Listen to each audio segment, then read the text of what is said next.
Hello and welcome to the Appleby Hour. I am Appleby, and today we're going to talk about the gay agenda. What is it? What are these queers up to? Well, the type of people who throw around that term, the gay agenda, you know, they like to talk about how I don't got any problem with no queer, but why can't they just leave the kids alone? Why are they forcing it down our throats? Now, I'm gonna do a real simple little exercise, right? It's like, okay, I don't have a problem with gays, but I don't think that should be in schools. Now I'm going to replace the word gay with another three-letter word. Watch. I don't have a problem with the Jews, but why does that need to be in the classroom? It's pretty fucking clear.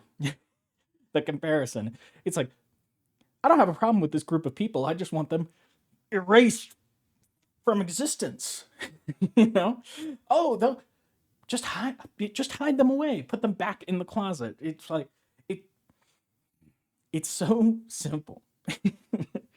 It's like they look at drag queen story hour. It's like, what? Why does a drag queen need to be reading to our children? And it's like so that they know that those kind of people exist, so that they're not like disgusted, frightened, and put off. It's like so that you know, because to be fair, okay, so drag queens are cis men, but they break the gender norm, and that gets kids used to that idea, so that when they grow up and they see a trans person in a bathroom, they don't beat them to death. That's the important thing. That's the goal that we want. That's the gay agenda. We want to be equal. Isn't that crazy? And of course, the smart right wingers, they totally understand this. But it doesn't matter. They still push against it. They still pretend that there's something sinister about it. Just isn't. And then, there are the ones who say, well, I don't think sex should be discussed. Sex or gender shouldn't be discussed in school at all, which is just nonsensical. Like, if you enforce those laws, right, then, whatever, Mr. Smith can't discuss, oh, my husband, he can't discuss that. Even though Mrs. Johnson across the hallway, nobody would be upset if she discussed her husband. You know, nobody thinks that's weird. So it's pretty clear that they aren't being treated as equals.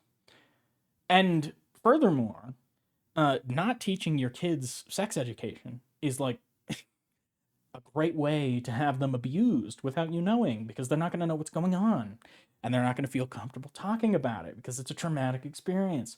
If they know what's happening, then they can tell an adult.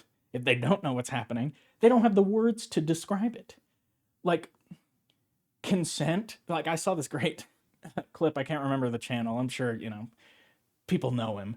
But he was going around at this protest interviewing like Trump supporters, being like, should kids be learning about consent? And they're like, oh no, that's evil, that's wrong. Oh, it's so stupid. It's unfathomably stupid. You know, the whole like your child, you should be talking with your child about consent as soon as they can speak. Like, hey Billy, just so you know, you don't have to do anything that anyone does. If you don't feel comfortable, you can say no. You have, that is okay. If you feel something wrong in your gut, then you should get out of there. You know, you don't have to be around nothing. You have the free choice to do as you please. And if a stranger is trying to touch your private parts, you come tell me that's not okay. Like, and the fact that that's some kind of controversial position is fucking crazy.